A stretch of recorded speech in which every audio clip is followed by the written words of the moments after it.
obstacle to the realisation of women's rights and opportunities, as well as to the 2030 agenda.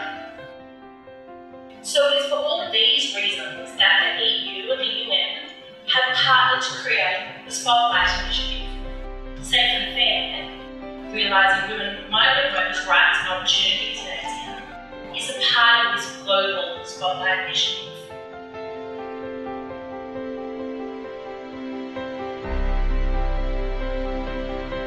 Women are often a vulnerable group when they are leaving their home country, and it's important that when they're working abroad that they have safe and fair conditions, that they're protected.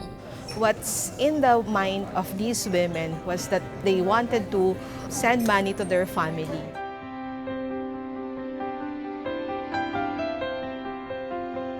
Some of them also experience sexual abuse and long working hours, confiscation of their basic documents, and excessive collection of fees. Women are vulnerable to such kinds of abuses mainly because society still views women as objects or secondary citizens, despite a lot of our advocacies. So a lot of information dissemination is still needed.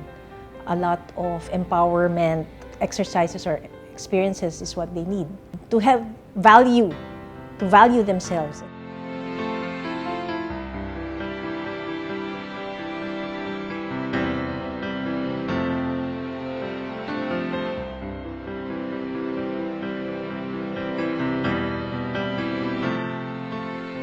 Among those migrant workers, the women experience very high rates of violence against women and face difficulties related to being women. Issues we have for women migrant workers and vis-a-vis opportunities that can be done to solve their pressing concerns.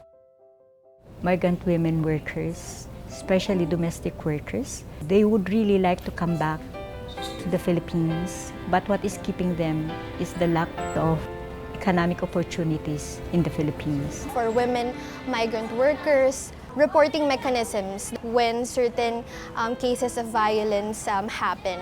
The government must monitor and review existing bilateral agreements with countries of destination. I think women OFWs deserve to be empowered. We should provide care and protection in the hour of an OFW's need.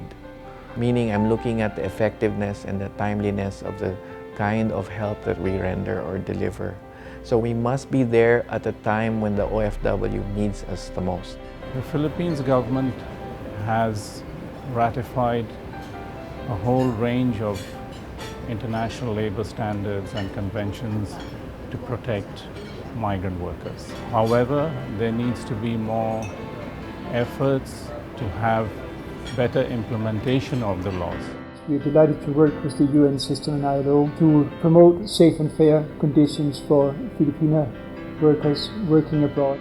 I look forward to the contributions of the Safe and Fair campaign by the International Labour Organization and UN Women towards the achievement of the Sustainable Development. I'm eager to see the impact of the campaign towards these goals, working with local stakeholders that require specific policy and programmatic interventions.